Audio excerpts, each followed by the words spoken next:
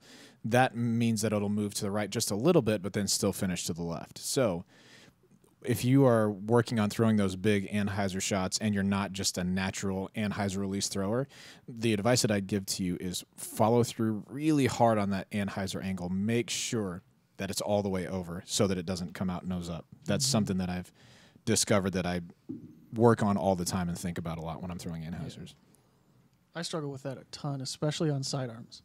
Yeah, my sidearm, if I try and throw a big turnover with a sidearm, nose half up the time, it's just coming straight back to me. Yeah. Wait, like maximum time aloft, just yep. Still on the box. Throw it full power and then walk 20 feet. Yeah. I tried my best, though. Mm-hmm. All right, so today, when we're recording this, it's Tuesday, July 18th. An actual play has started for AmWorlds, correct? Yes. The actual round just started. So we actually have a few of our players out there that are sponsored by us, Team Dynamic Discs. We have Bryce Lawrence, Anna Bankus, Isaiah Esquivel, and Zach Arlingas. Mm-hmm. And what's really cool is Zach Melton and Paige Pierce are out there caddying for some of them and just kind of watching and coaching. I'm assuming if they want if the need arises, but we obviously are wishing them the best of luck. And Robert and myself, not sure if Jeremy's going or not, but I know Robert and myself are leaving Thursday. What time are we going to leave on Thursday? As early as possible. I like the way you think. What you got? 3 a.m. I'm ready. I'll do it. Fine. 2:30. Fine. He's 2. Scared? Fine. Wednesday night. Go right now. No one is more ready and prepared to leave early than I am. Okay, I'm about it. No one. Let's leave right now. I'm ready. Anthony, continue. Yeah. Bye, everyone. You got I'm going to fill in for everyone. We'll probably get in sometime early Thursday afternoon would be my guess. Yeah.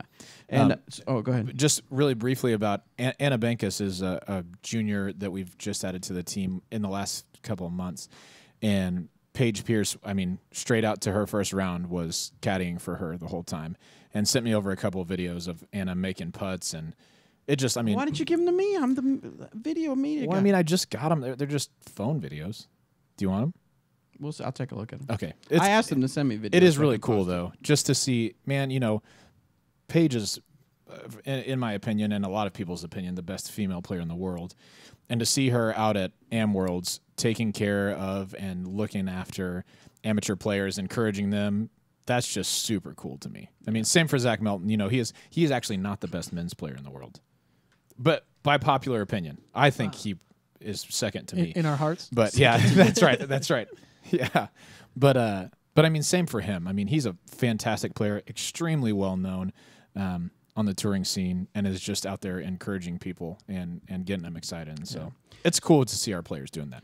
So we didn't ask him to do that. No, we did not. We didn't say, hey, it'd be great if you were out there. In fact, at Pro Worlds, I remember Paige asking me, hey, are you guys coming to AmWorlds? Because we're going to be there. Yep. So we're going to go out there, and I'm going to obviously take some pictures and get some video of our players, and then get some promo type stuff, videos and pictures, because we're going to be pushing Junior Worlds next year. That's right. Going to be here in Emporia for 2018, 19, and 2020. At least. Yep. So very excited about that. Going to start the hype machine for that because that's awesome stuff. One other person we want to mention that's at AmWorlds. He's not on Team Dynamic Discs, but he's for sure part of the Dynamic Discs family. He's like an honorary member. Yeah. Mr. Matt Lloyd. Yeah. He is an RV driver that he is based out of Arkansas, correct? Mm-hmm. Yeah, that's right. Yeah, he's based out of Arkansas, but of course he travels just about everywhere. I know he kind of maybe stays to a certain part of the country, but he travels the RV and does the 2-dish challenges, and then he'll sometimes do set up an RV or what am I? Tables, Fly Mart. Thank you. Yeah, Fly Marts and stuff for big events. So he's out there playing as well. So we wish him best of luck as well. And I'll get a few pictures of him. Yeah. He's a good guy. Yeah, if you haven't had the chance to meet Matt, he's the man, dude. Oh, he is such a cool dude. If you're out at AmWorlds this week, make sure you go introduce yourself to Matt Lloyd. He's super cool, dude. Absolutely. He catches all the snakes on the course. Yes, this is true. One other thing I want to do now, by the time maybe you guys are listening to this, I don't know if you'll catch it in time, but we're going to actually do a Disc Golf Answer Man with our junior team. Yes, I'm so excited. They are so excited about it. Do I get to be in that one? No. That's just of course you can be in there. Yes. So we're going to talk to them, ask them some questions about their play, about how they got started in disc golf and stuff like that. So, and I'm going to put it on the Facebook group, see if we can get a couple questions for them too from you guys. For sure. And that we'll have some fun with that. Hopefully do that Thursday evening and have that out sometime the following week. So really excited about that. Yeah. All right, let's get back to the questions. Go ahead. Before we get too far away, Bryce is on the DD Snapchat at AmWorld. Yes. That's right, all yeah. week. Good call. Dynamic Discs on Snapchat. Absolutely. He's having a fun time out there showing you guys what it's all about playing in AmWorld. Next question is from Jason. Hey guys, this is Jason. When throwing a backhand, what's the proper position for your back foot? So in my case, right hand backhand, it'd be my left foot. Is it a Schusterick kind of inward point where both toes are pointing towards each other, or is perpendicular to the throw fine? I have more success and I round less when I point my back foot forward, inward, but it's really hard on my knee. And I watch slow motion of Ricky Wysocki or Paul Macbeth online, and they have a perpendicular or more open stance. But then that, like I said, that causes me to round a little bit more. So any thoughts you have on that back foot would be much appreciated. Thank you for everything you do. You've asked me this question at the exact right time because really?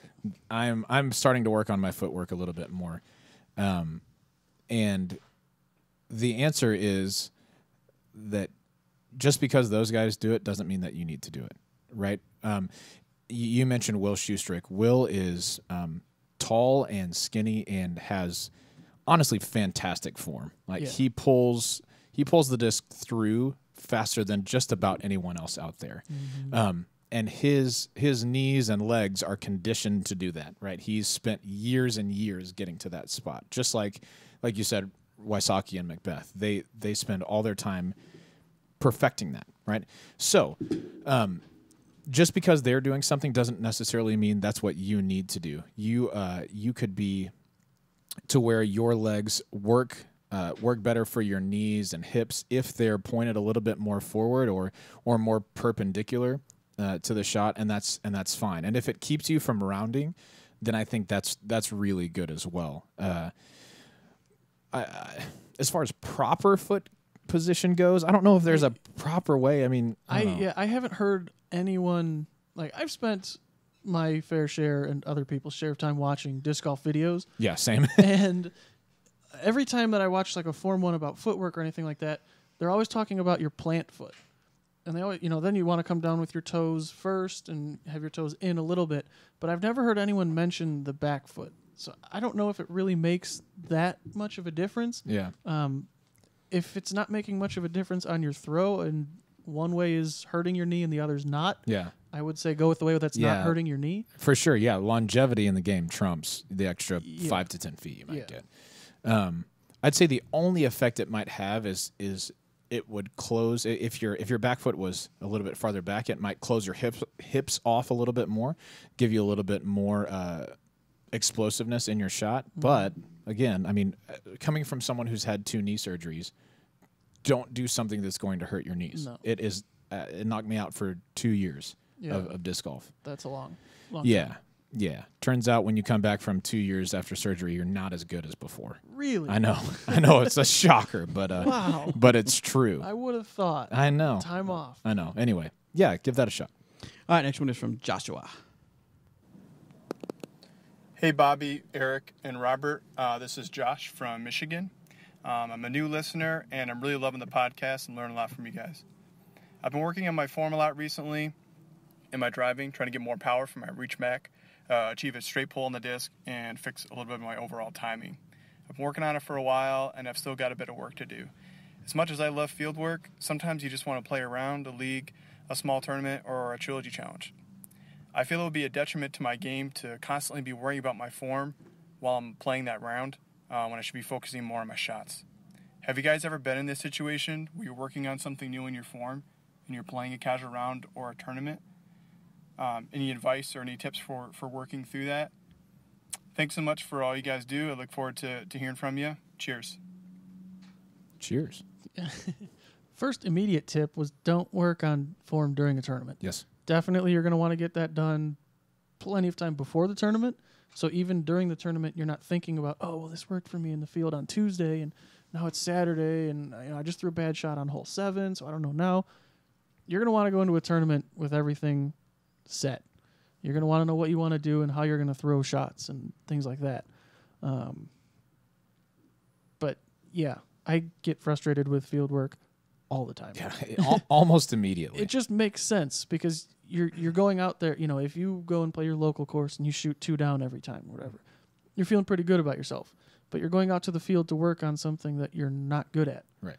So normally you're going out there like, all right, I'm going to do good, this, that, and now you're focusing on the one thing that you're bad at. So of course it's going to be more frustrating than when you're going out and throwing good shots and stuff like that. But you just kind of got to work through it, I think. Yeah, no doubt. And you hit the nail on the head with, I say this to myself in my head, especially right now. I've started to work on rebuilding my form a little bit. Because of that knee surgery, I've started planting my front foot a little bit past 90 degrees. And that's opening my hips early, which is causing me to lead my shoulders early. I'm not pulling through with my elbow. I don't know. It's not rounding because it's close, but I don't know. It's something that I'm working on a lot. And what I have to say to myself all the time when I'm playing competitive rounds is I'm going to dance with the one that brought me, right? Mm-hmm. This is the form that I know. This is the one I've practiced and I'm familiar with. I've been able to do this well enough up to this point.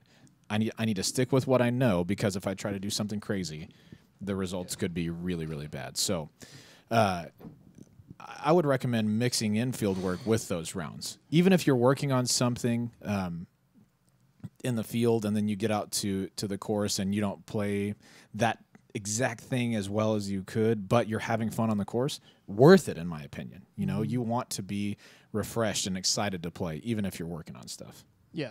For me, if I'm even if I'm trying a new shot or a new disc or something out on the course, if I'm out on the course, I'm trying to have fun. Yep. I'm not going to be Paul McBeth. I'm not going to be Ricky. I don't have to go out there and win. Even if it's a tournament, I don't have to win every single time. That's just not realistic. Sure. But if I'm out in the field, then yeah, I'm expecting I'm going to throw some bad shots. I'm going to throw something nose up, or it's going to cut roll or something like that. You kind of just have to brush it off and know that the more you do it and the more time you spend doing it, the less and less frequent that's going to get. Yep. Awesome. Next one is from Coop. Hey, Disc Golf Answer Man. Mr. Cool Daddy Slick Breeze, Emac McCabe, and 1K McCall. I got a question for you about flight numbers. And I know you guys hate them, but is there any science behind them? No. Nope. That's it. Just throwing darts at a dartboard. All there is to it. It's a really easy answer. Actually, he's got more to it. Let's let him Okay. finish. Well, I'm going to let you finish. I'm going to let you finish. There you go. The reason why I ask is I would like to make an app that uses a mobile device or a handheld device to measure the amount of G-forces your hand puts into your throw. That way you can recommend a disc based on that. It takes a lot of the guessing out, and beginners can pick discs that are perfect for them and track their progress throughout their game. This can also help with swing analysis and things like that. So I'm expecting McCall to give his technical point of view here, so I look forward to hearing it. And thanks for everything you do. Keep it real. First off, I will let you know that a little bit of, Can I say something real quick? Sure. Because I know you've had your time ranting about numbers. Well, this is actually about the app. Okay, yeah, go ahead. That I actually have seen stuff of other people doing that. Okay. Which I thought was interesting. So anyway, go ahead. So go quickly. Yeah, whatever idea you have. Yeah. Who's the guy we listen to? Gary Vaynerchuk? Yeah, that's right. Ideas are poop. Uh-huh. It's the execution. So you better get executing. That's right. You get your chance to talk about numbers too. Yes. Everybody Anthony knows wants it. He's ready to go. This is my shot. Come on now. Let's go. Everyone has their own number rating system, right? Right. We have the 4 numbers. Innova has the 4 numbers. Discraft has their 1 point whatever system. Yeah, Vibram has their own system. But what people need to understand, because I used to be really into the numbers, and it's not the same. So our 4-number system is not the same as Innova's 4-number system. Correct. It's not the same as Westside's 4-number system. People see, oh, okay, it's a speed 13, so it's a speed 13 for them, and it's a speed 13 for them. No. Something with a 3 fade for us might not be a 3 fade for Innova. It might not be a 3 fade for Latitude. And that, I think, is what a lot of people don't understand, is they'll see something like the T-Bird is 7502. Okay. And so somebody will ask Eric, what's close to a T-Bird? And he'll say a convict. Okay, well, that's 9, -1 turn, and has a 2 fade. So you look at the numbers and be like, oh, well, that's not even close. Because it's a different scale. If they were on the same scale, then yeah, you'd be correct that they won't fly anything at all like each other. Right. But they're on a different scale. Yeah, for sure. I don't know if those are the T-Bird numbers. I think they're pretty close. I threw a lot of T-Birds before I switched over to dynamic discs. But in honor of you, sir, I would like to say this.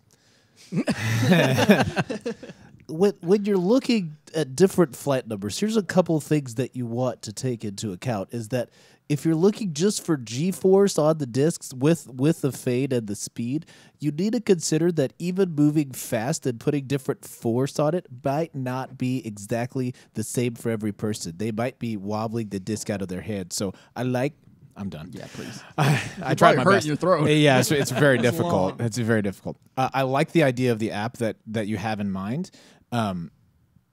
If the G-force thing is something that's attached to the disc, I can move my arm really fast and still not be throwing the same as someone else moving their arm really fast. You know what I mean? If it's a swing analysis thing, that's super cool. Yeah. I would love to see more of that technology get integrated into disc golf.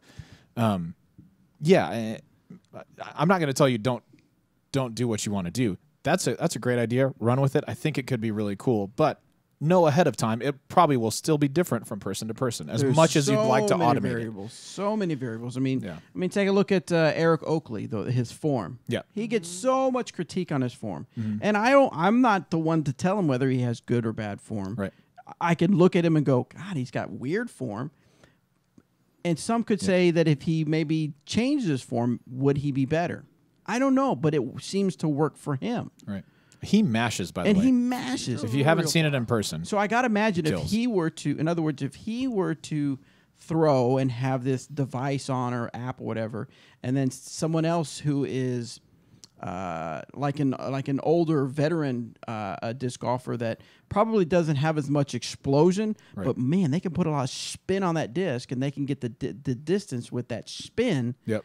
I'm imagining they're going to get 2 different results and probably not be good results. Does that make sense? Right. Because there's just so many variables. Right.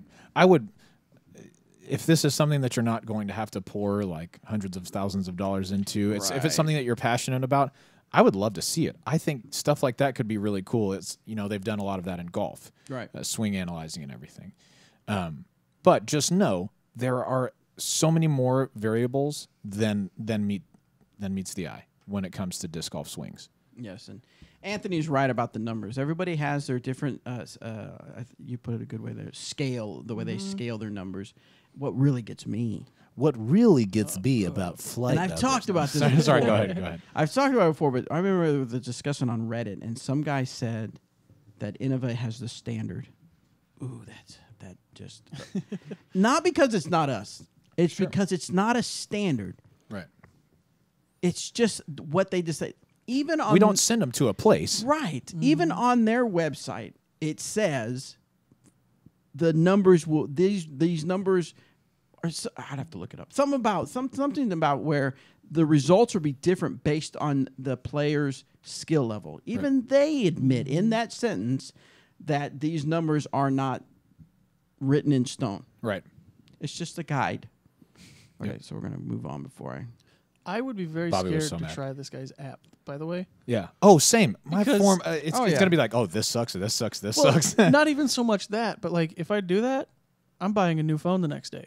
I'm definitely you have to hold the phone. Yeah, it's definitely going to come out of my hand and definitely break when it hits the wall. No, you could try it with try it with your Apple phone. Watch. An Apple then Watch how are you going to get like Samsung the wrist watch? That's what I'm. Yeah, the point exactly. There's so many different variables because, like I said, if you've got someone that can throw a lot because they've got a lot of snap, whatever. But then you've got I've watched people and they literally, and it doesn't look like good form, but they get the distance, but they literally wrap their arm around, and then as they release, almost their whole arm is causing the disc to spin. Right. And it's, not saying it can't be done, but you're going to have so many different variables that's causing a different reaction in the way that the app or your Apple Watch or whatever you're using is going to react to it. Yeah. But I'd like to see it. I want to see it. No, it would be cool. It'd be fun. So that's all the time we have for the Speak Pipe questions. We got a little few minutes left we can spare. We'll do some of the regular questions. Regular people. Oh. Who doesn't like talking more than typing? Come on. Come on. All right, this one's coming from Julie. Hello, guys. This question is for Cool Daddy Slick Breeze. Cool Daddy Slick Breeze. When will we see an in the bag from you? Most players are amateurs, and an in the bag from someone that is highly well known in the disc golf media world would be great. Just food for thought. Julie, my in the bag has been in the works for about 5 years now. That's right. So his boss just won't push it through. Yeah. Sucks. Actually, we've been filming like one disc every 3 years. No. Actually, it is something that I need to just sit down and do it because I do realize that. In fact, I was thinking about doing a series where like I would do an in the bag, Anthony would do an in the bag, like Matt Sedgwick would do an in the bag. That'd be cool. People just kind of like the just ordinary. Not touring pros, not people that play every weekend or people that, play for money, just everyday people. What do they throw? So it is something that we're going to concentrate on, and it'll be on my list it'll probably be number 9 in the list of 20 projects that we need to work on. So yes. All right. Next one is from Anthony and I are going to do an in the bag for me as well. Yes. When we next get back, weeks. we need to do an in the bag for you, for Isaiah. Mm-hmm. Who else did we say? Doug and Paige. Yeah, we can do one for Doug, Paige. Yeah, we need to get some done for sure. People that are here. Next one is Connor. Hi, I'm a youth disc golfer looking for the perfect driver. We have it. I was wondering if there were any discs similar to Renegade I could try out. Another Renegade. Yes.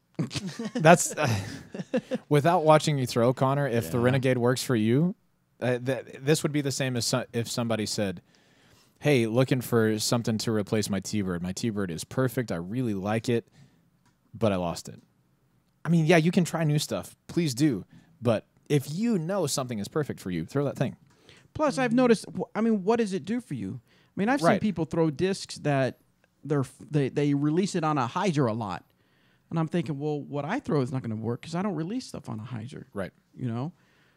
So, let's say the Renegade is a disc that turns over for him just a little bit. Right. I mean, you could try maybe something like a Thief.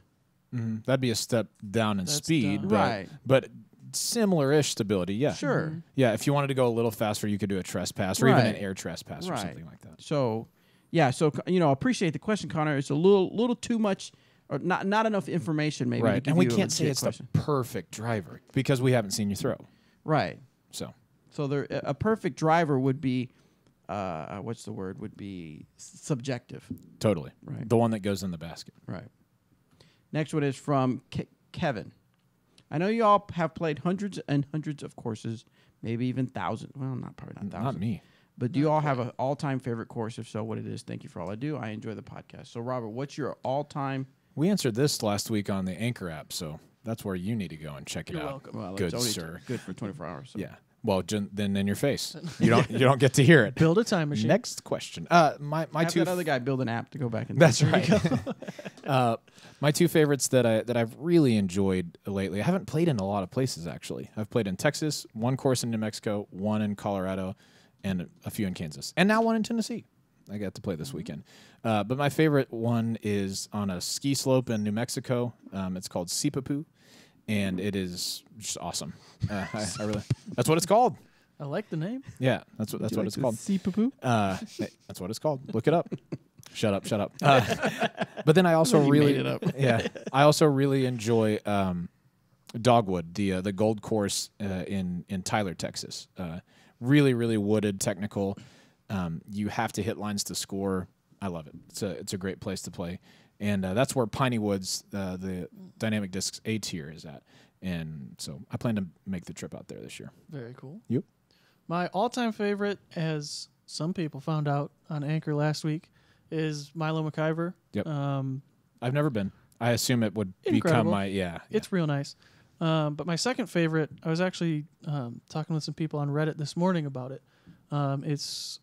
They renamed it, and so I think it's called Fairfield Gold. Either that or Squaw Creek. I can't remember. It used to be one, and now it's the other. But it's in Round Lake, Illinois. Okay. Super underrated course, just because not many people know about it. It only went in 2015. Cool. Or 2016, so it's relatively new. But like, it's such a good mix of the first like 6 or 7 holes are pretty open. You really want to get your birdies, and then the next like 7 or 8, there's a couple must get birdies in the woods, a couple long par 5s back in the woods, and then you come back out and it finishes on. It's the longest hole in Illinois. It's like 900 something feet. Dang. You're on top of a hill and you just get to smash a drive. I like that. Super cool. Yeah, I just like courses that have a good mix. Yeah, variety. You know, you have to have a sidearm, you have to have a backhand, you've got to be able to throw a bunch of different shots. Cool. I like that. Mm-hmm. Baby. Wiki booby. I would have to say my favorite course is like we talked about in the Anchor app is the disc golf Terminalen. Mm-hmm. I swear it's called. I forgot to look it up. No, I believe you. It's in Sweden. It's in Sweden, and we played it while we were visiting for the. When you were visiting the studio or the factory? Yes, but we were there for a reason. We were there for the Scandinavian Open. Okay. It was a major last year, or no, a couple years ago. Cool. So anyway, that would be my favorite. Yes, Terminalen. You think it's pronounced Terminalen? How would you say it? Okay, well, I can't see your computer screen, but I'd like to now. Looks like dynamic discs from this angle. No, that's something different. Oh, that's the back of the computer. Right, okay. guys, you're gonna you guys hang on just a second. You guys got to be patient with us because this is. I gotta find it for sure. Here we go. Swedish disc golf courses.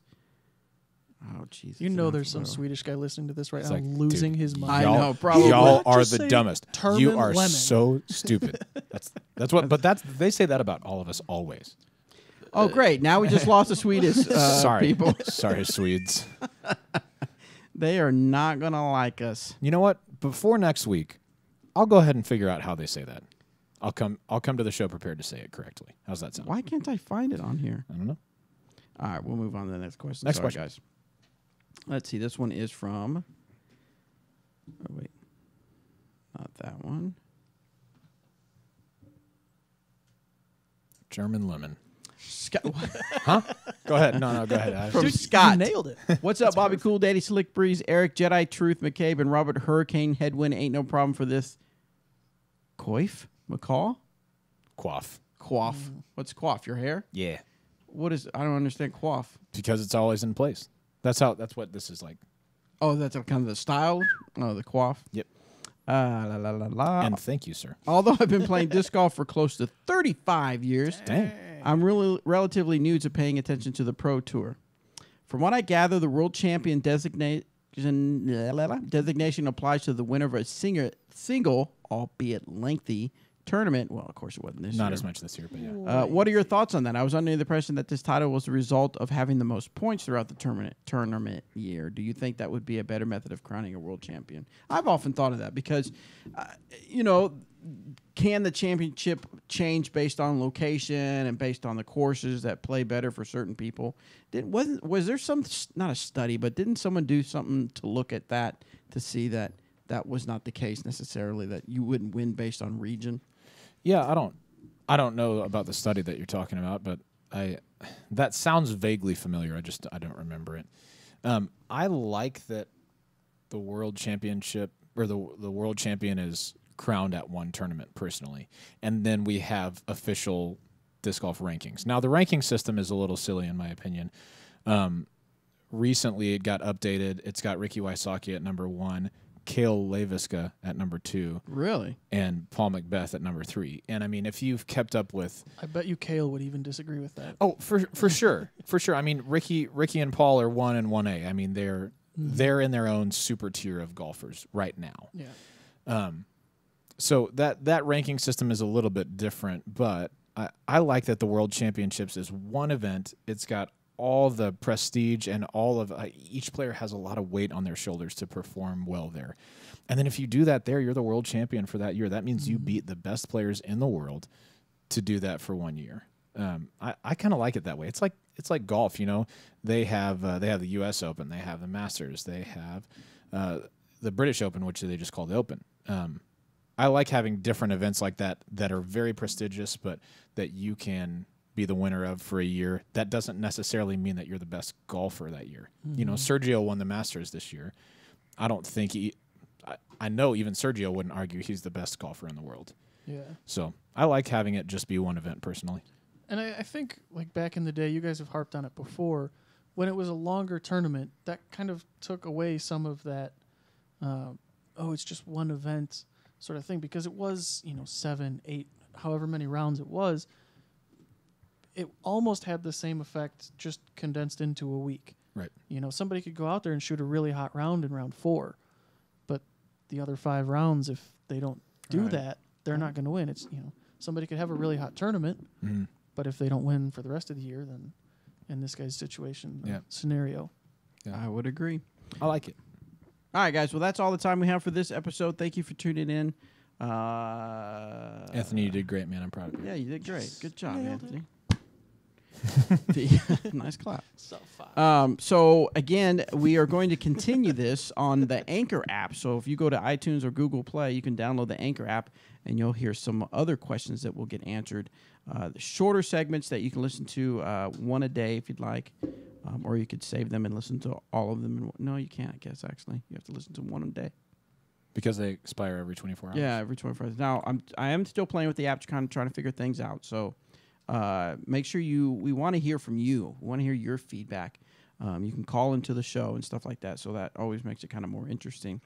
What else is going on? I'm going to push this out. This should come out Wednesday, July 19th, and then a few days after that, I'll schedule the Disc Golf Answer Man I did with Paige, Zach, and Eric while we were in Nashville. That should be fun. And then, of course, Thursday night, hopefully we're going to, like I said before, record with some of the junior players that are out there at Am World in the Quad Cities. Mm-hmm. And rate and review us on iTunes as well. We went and we check those out pretty frequently. Mm-hmm. And I said I did not one time. I said we're going to a little while ago. We said we're going to give a shout out to somebody who let's see if we reviewed us recently. Hopefully, it's a good review. We don't want to shout out somebody who's rude. These people are terrible. Yeah, they recommended a trespass. Equal opportunity shouter outer. Yeah, that's right. If you come on there and put 1 star, we will be sad, but we might still shout you. We'll give you a 1-star shout out. That's right. It Hey, cool, man. There's actually there's 1, 2, 3, 4, 5, 6, 7, 8, 9, 10, 11. Well, that one's an old one. There's 10. There's an old one. This one, the Heiser Half Hour. I don't understand that. Is that a new one? That sounds like it would be the name of a show. Oh, you're saying Disc Golf Podcasts. Yeah. I thought you were saying reviews. What? No, there's 11 reviews? I thought he was going to say there was like 11 new ones this week. No, there's about 10 new podcasts. There's 11 podcasts, but that one is, I'm sorry, there is 11. On the boxes wasn't on that first list. Nice.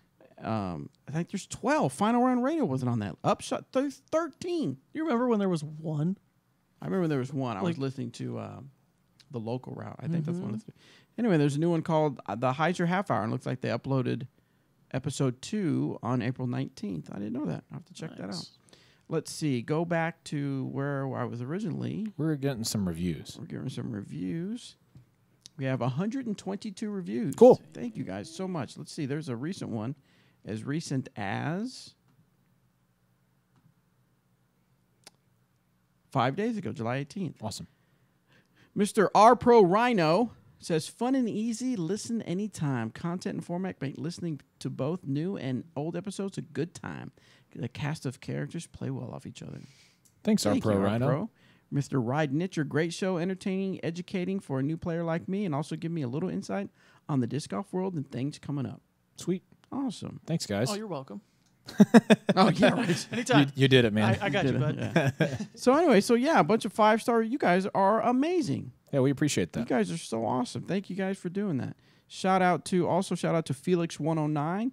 Shout out to Cray Z7, Jacob Bride 8, Bird 8, not Bride. Yes. Jacob Dyslexia 8. Danny Disc Golf, Coop A14. I want to say it was the same Coop that's in the question. Yeah, and I wonder if Felix is the same too. one. Thanks. Who knows? Felix, well, great show. Week after week, I have learned something new. Valuable resource for a new disc golfer, and I look forward to an episode every week. Well, of course, that's when we can do it. Tommy Van Villay says, listening to Bobby, Emac, and Robert is the best. Is the best. These guys put in the work to make disc golf more understandable, reliable, and fun for us all. Thank you for the great show. Awesome. Thanks, guys. Yeah, thanks so much, guys. So go out there and rate and review our show on iTunes, and we greatly appreciate it. And I know I go through and read them all. And the bad ones, I go home and cry. So, all right, guys. People were mean to me on the internet. So anyway, guys, all right, we'll see you next time.